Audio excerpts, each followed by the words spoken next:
Welcome to episode 12, and today we're having whole chicken in Tonir, Hachar with mushrooms, scallions, tomatoes, feta cheese, sausage to go along with that, and of course the coffee.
We hang the chicken over here, and then one of us was using the swing, and the chicken is that's the chicken.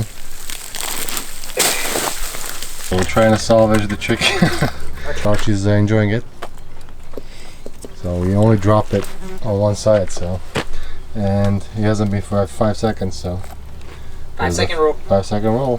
And if you're on the mountain, the 5-second rule doubles. It becomes a 10-second rule because you need to get somewhere and get the chicken. In this case, it was like a 20-second rule, but who's counting? It was actually a minute and a half. Minute and 5-second rule.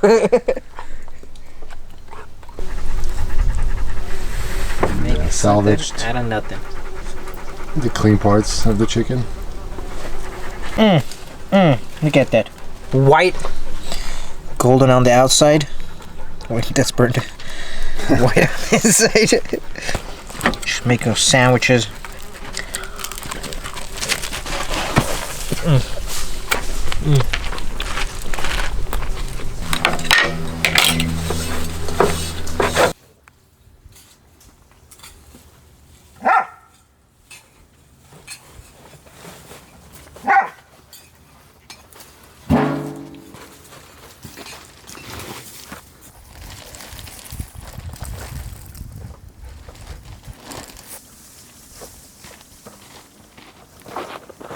We really appreciate you guys watching. Tune in next week for some burger and fries.